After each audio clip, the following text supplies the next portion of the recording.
Halo guys, selamat Natal, selamat tahun baru buat kalian semua. Semoga di tahun yang baru ini semua cita-cita kalian yang gak kesampaian tahun 2020 kemarin, kalian bisa kesampaian di tahun 2021 ini. Tapi kalau emang belum kesampai juga, ya berarti belum waktunya.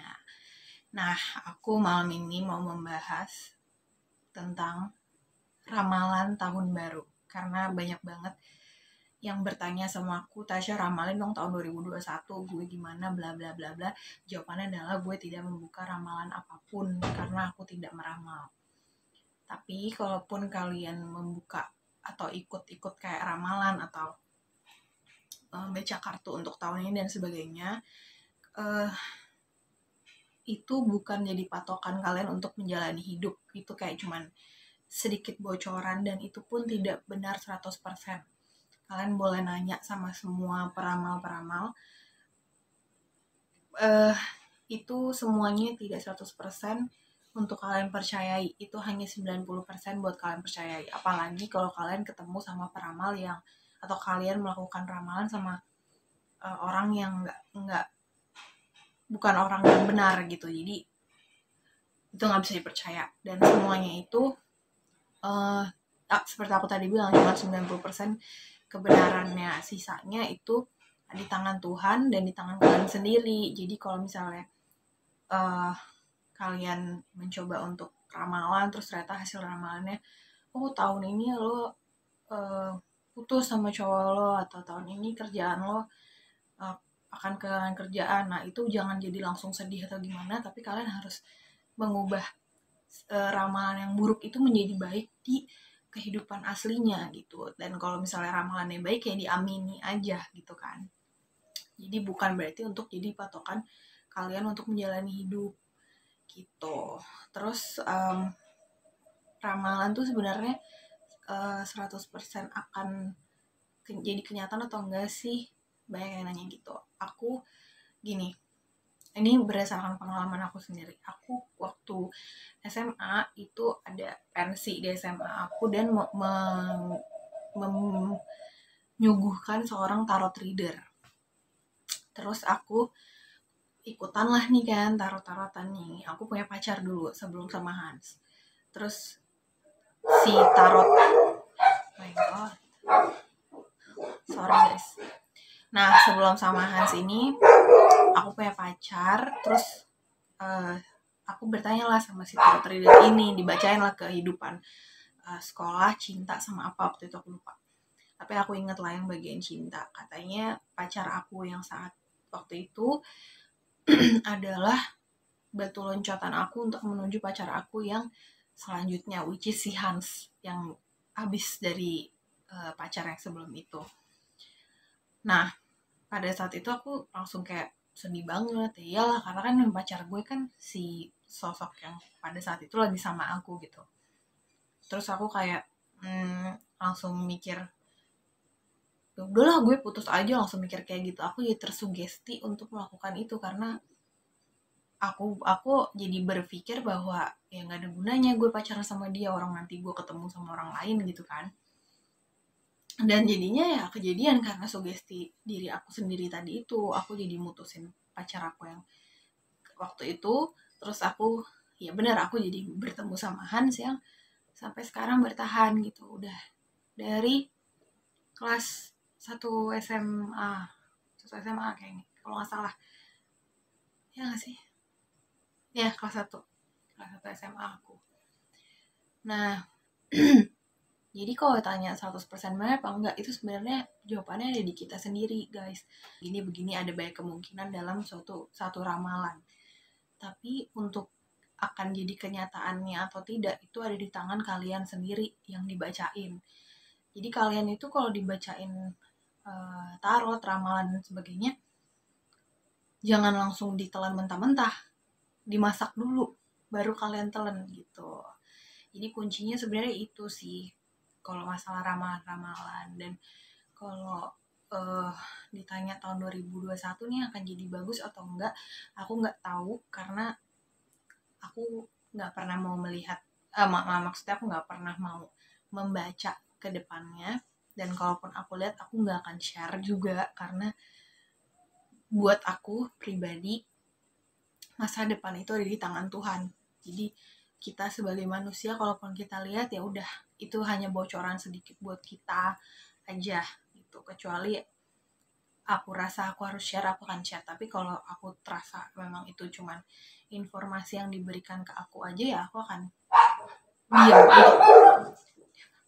untuk diri aku sendiri. Begitu tahun 2021. Jadi ya semuanya harapannya semoga lebih baik. Aku pun punya harapan-harapan yang aku nggak capai di tahun 2020. Ada banyak banget, dan 2020 itu tahun yang berat buat aku. Karena dari awal tahun aja udah berat ya. Dari 2020 aku gagal skripsian. Terus banyaklah dari apa yang aku ingin capai di YouTube pun belum tercapai. Karena pandemi, PSBB dan sebagainya. Terus apa yang aku pengen capai di kuliahku pun belum tercapai tahun ini. Semoga tahun 2020 maksudnya, semoga tahun ini, tahun 2021 aku bisa mencapai apa yang aku belum capai, dan semoga kalian semua yang nonton ini pun bisa tercapai keinginannya. Aku memberikan energi yang baik dalam video ini buat kalian. Semoga semua kalian yang nonton videoku ini bisa lebih positif ke depannya ya. Jadi bisa menjalani hidup itu intinya sebenarnya bersyukur sih. Nah, aku punya cerita. Kemarin aku itu sebenarnya ada di YouTube Rewind. Tapi bener-bener sekecil debu gue. Bener-bener kecil banget di video yang ada bendera merah putihnya. Terus aku nggak share karena waktu itu aku ngerasa kayak ya lah, gue cuma sekecil debu di situ gitu kan. Nggak taunya ketika aku nggak share, ternyata banyak dari kalian yang notice ada aku. Banyak orang, teman-teman aku juga yang notice ada aku padahal aku nggak ngomong. Terus banyak lah yang nge-DM-in aku, "Tas, lo ada di YouTube Rewind ya, gini." Dan aku sempet malu. Karena malu bukan kayak malu gimana gitu ya, maksudnya kenapa aku nggak share, karena aku ngerasa ya lah gue cuma segede debu gitu, buat apa gue share. Tapi ternyata ketika aku ngerasa itu nggak penting untuk aku share, ternyata orang-orang tuh notice gitu. Terus gue pas ngeliat gitu, dan mereka tuh gimana ya, ngasih ngomong ke gue itu kayak seakan-akan bangga banget karena gue ada di YouTube Rewind itu. Padahal gue pribadi aja malu karena gue cuma sekecil debu gitu. Dan ketika aku ngeliat respon kalian, respon teman-teman aku, respon orang-orang yang sadar itu, aku jadi ngerasa gue gak bersyukur banget ya gitu. Gue udah beruntung banget bisa masuk ke dalam YouTube Rewind 2020 yang walaupun gue cuma sekecil debu doang, tapi ada gue, ada nama gue di creditsnya. Itu yang salah satu contoh buat kalian. Kalau kalian cara berpikirnya kayak aku, kalian akan menderita terus. Kenapa? Karena kalian gak bersyukur. Aku ngerasain itu, aku ini bener-bener baru kemarin ya. Ketika aku ngerasa aku malu untuk nge-share itu, aku ngerasa terbeban kayak gue nggak guna banget, gue cuman ada di situ, cuman sekecil apa tahu gitu.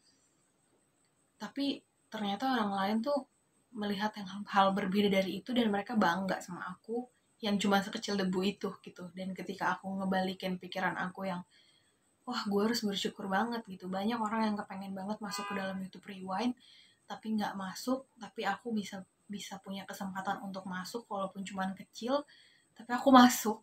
Ketika aku udah bersyukur dengan itu, aku lega banget, kayak aku senang banget. Malah aku jadi berpikir ya semoga tahun ini, tahun 2021 aku bisa masuk ke sana yang nantinya nggak akan sekecil debu lagi muka gue gitu ya. Siapa tahu ada orang-orang itu Rewind yang nonton. Jadi intinya ngejalanin tahun ini ya bersyukur aja apapun yang terjadi. Dan gue ngerti banget kita sebagai manusia juga nggak bisa apa-apa iya aja dengan keadaan. Pasti ada suatu saat dimana kita ngerasa kayak nggak guna gitu, kayak aku tadi.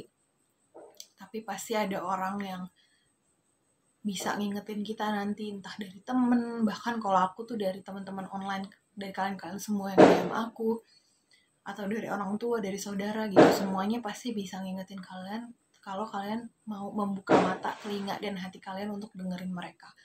Jadi apa ya, dari aku sih tahun ini cara menjalani hidup, gaya banget gue. Cara menjalani buat aku menjalani hidup itu dari mulai bulan November tahun 2020, aku udah mulai punya pikiran bahwa ya pertama gue harus selalu bersyukur, dan gue harus sadar bahwa gue manusia. Jadi ketika aku misalnya marah atau gak bersyukur dalam beberapa saat itu, that's okay guys, karena kita manusia gitu. Terus aku harus membuka mata, hati, dan pikiran aku ke banyak orang, karena ternyata banyak banget orang-orang yang kita gak duga, ternyata mereka memberikan pelajaran yang berharga banget buat kita. Terus